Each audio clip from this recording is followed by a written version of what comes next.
These people that be killing these people in these grisly, violent fashions, it's just like reacts to it at all. It's just like smash your head. Are y'all like psychopaths? Yeah, apparently. That's what it takes to be in Mortal Kombat. Even the good guys, man, the way they be killing, he smashed that man's head. Bro, and he was like, yeah, my arms work. You got blood all over yourself. Dog, covered in blood. He looked like Dexter. He still had the blood on him when he met up with him. What's up, y'all? Jax, what the fuck? Dog, if I saw somebody split somebody in two with a hat, I'd have a lot to say about that. Hey, her body! What? He came at me. Right!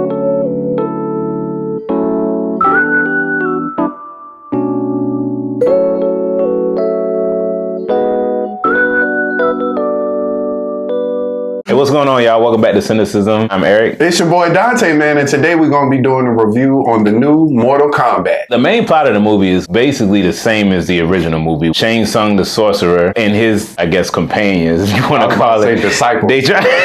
They have one more tournament to win before they can invade Earth. The difference, I guess, in this one is that they've been cheating. He always cheating. Right.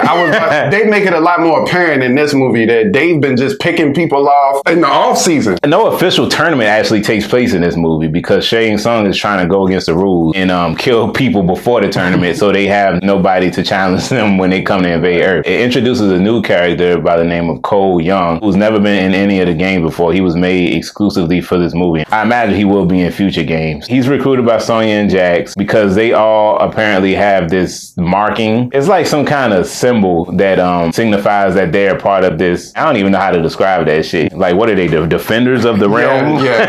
What are we, some type of suicide? First, we got Cole Young. Is that his wife and daughter? Mm-hmm. His daughter was old as hell. I was like, man, is that his daughter or his sister? He has MMA experience, but he can fight. He's more offensive than defensive is his problem. I guess he's just working at this gym when he gets discovered by Jax. I think that's when Sub-Zero is sent to try to apprehend him. Jax sends him and his family off. He meets Sonya eventually, and she kind of tells him about this whole Mortal Kombat thing. Cole is the character that's created for the audience. Like, we kind of view the movie through his eyes because he's the newcomer. He knows nothing about this tournament. He knows nothing about supernatural beings or people with powers. So he's completely caught off guard. So in this movie, they discover what they call arcanas, which is their powers that we see in the video game, but they kind of made a little bit more realistic. And how they acquire the power, they kind of explain in here. Didn't know how I felt about his. Yeah, his power was kind of whack. Nigga got a breastplate and I guess some Kimbo sticks. It's like bionic armor or something, I guess you could call it. I thought it was going to have different qualities when I first saw it appear. I wish he had a face plate. It felt like it should have been a full body experience. You want to talk about Sonya and Jax? Please. I mean, people are familiar with the game in the original Mortal Kombat movies. Y'all know that they like got a close partnership. They've got caught up into this thing too. In this movie though, Jax, he has the marking, but Sonya doesn't. In this modern world, he's one of the people that first come into contact with Sub-Zero. And of course, he loses his arms as he always does. I mean, almost immediately. This man can't keep his arms, bro. He don't deserve arms. Every time they find a way to make it more and more brutal. And it's always somebody different too. Yeah, people taking turns emasculating this man. That whole scene where he confronted Sub-Zero, that was one of the best scenes in the movie. It kind of had like almost a horror suspense element. Oh, yeah. He went into some type of industrial warehouse. Sub-Zero ran up on him. Of course, he's no match for this man at all. I mean, just got ragdolled through that whole shit. And then of course, Sub-Zero got his freezing powers, ripped his arms off. The thing that got me was when he fell. That's what I'm saying. Because he also fell from a great height, hit his head on like a pipe or something. I'm like, nigga, no. Then they set him up with the bootleg arms. He didn't get his official game arms until later in the movie. I was wondering how that was going to happen because I knew he wasn't going to be able to function as is. So his arcana was strictly functional based on his situation. Because, I mean, if he wouldn't have had his arms ripped off, would he still have gotten arms? We'll never know. Sonya is also a special forces operative. Much more of a person in this movie. Way more likable than the original Mortal Kombat. Of course, she still has a history with Kano in this movie, but their relationship is a bit more lighthearted, but still violent, surprisingly. It's crazy. Well, at the beginning of the movie, she doesn't have any special abilities, and she's not officially even part of this Mortal Kombat tournament until she defeats Kano. Do we need to talk about Kano at all? Or? Yeah, Kano is Kano. Yeah, Kano is a piece of shit. Yeah, basically. He's a mercenary that's always double-crossing somebody. It's funny as as hell in this movie, though. Very, very. He had a lot of funny lines, man. Yeah, man. He kind of stole the show in a lot of scenes for me. The casting for him was great. It was. The moment that you seen him, before they even said who he was, you instantly knew who he was. He didn't have his metal plate or anything. You just recognized him. I thought it was interesting how they were trying to make him on the good team. I didn't know how to feel about that. I knew that one won't last. I mean, of course. At the same time, I was like, damn, that's kind of interesting that they even trying it. Yeah, let's talk about Liu Kang and Kung Lao. Liu Kang and Kung Lao are who the Earthrealm defenders meet when they travel to try to find Raiden, right? Mm-hmm. They basically help them train to prepare for the tournament. When they meet Liu Kang, they see that he already has mastered his ability. He's got like some kind of fire ability. You know Liu Kang, he shoot fireballs and shit. Right. He was flexing on them though. He really was. There's a torch and let me light your cig.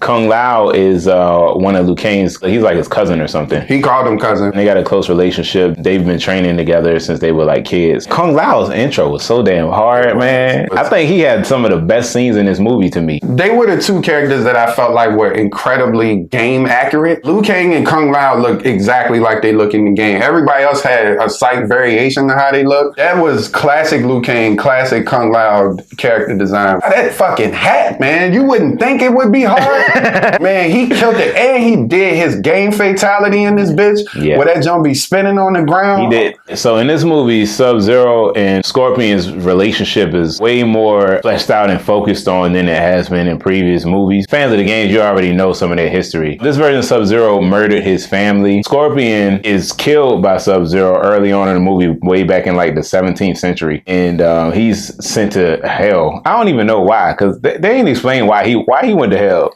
Well, I'm sure he killed a lot of people. Well, yeah, you're right.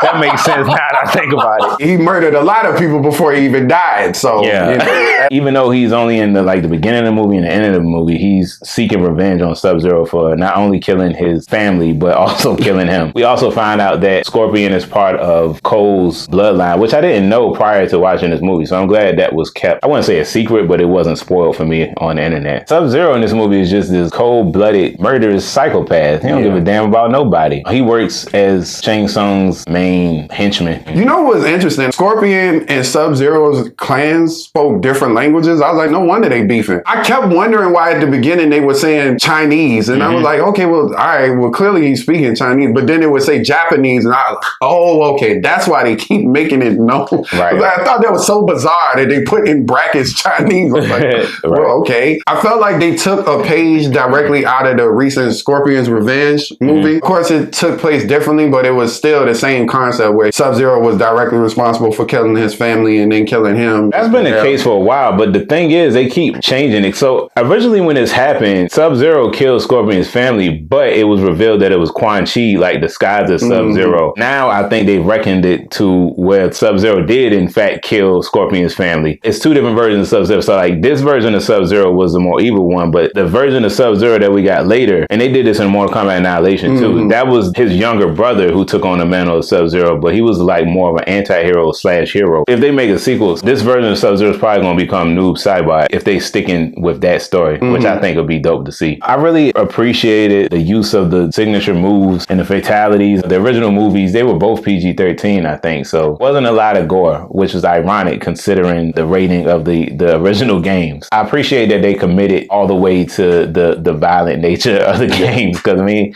it's Mortal Kombat, man. People gonna die. I mean, that was the whole controversy surrounding Mortal Kombat during its introduction, so it only makes sense for them to incorporate that in the movies. It's probably one of the most real R movies that I've seen in a while, because I feel like the R-rated movies have become a lot softer than they used to be. Yeah. I mean, even PG-13 used to, some of them back in the day used to be damn near R. They really committed to the R on this. You get blood, you get gore, you get so cussing, you get, it's over the top just like the game is. It's stylized over the top violence. I thought that the effects in this movie were very good. Everything from Sub-Zero's ice attacks to the spears to Jax's arms. I felt like all of that was really, really well handled, man. It wasn't a moment or too many moments in this movie that I remember thinking like, oh, CGI looked kind of, I thought some of it looked better than others, but yeah, like Liu Kang's abilities I thought were represented very well. How'd you feel about Sub-Zero's ice? I thought that the ice looked dope. I thought the ice looked pretty amazing. especially when Jack shot that blast with the multiple bullets and it kind of just scattered like that into ice. That was very well done. You know, one of the things that I wasn't a big fan of, how disposable some of the villains were. Of course, you knew some people were gonna die. It's Mortal Kombat, so that's expected. And I know this is a movie, so not too much time can be spent on too many different characters. I get that, but I just wish they could have told some of the villain stories a little bit more. Melina has a very deep history. She's like a half sister to Katana, so I wish I would have. I mean, I'm sure they're gonna make a sequel, and maybe Katana will probably be introduced in the sequel. But I wish we could have saw some of their history and relationship and how she came to be working so closely with Shang Tsung. First of all, if you're going to include signature characters like Melina, like Goro, then give them lines, give them dialogue, let them talk, push them to the forefront. I felt like they pushed Sub-Zero to the forefront, which I understood because he had a deep-rooted history to the overall plot of this movie, with Scorpion Bloodline being so heavily a part of the tournament. I love Melina, man. I love Goro. At least give them three some shine. I felt like it was enough room to do that. The first movie did a much better job at establishing everybody. I felt like we got a sense of the good side, we got a sense of the bad side. You didn't even get a sense of who Shang Tsung was. Like, he kind of just showed up. I didn't like Shang Tsung in this movie, man.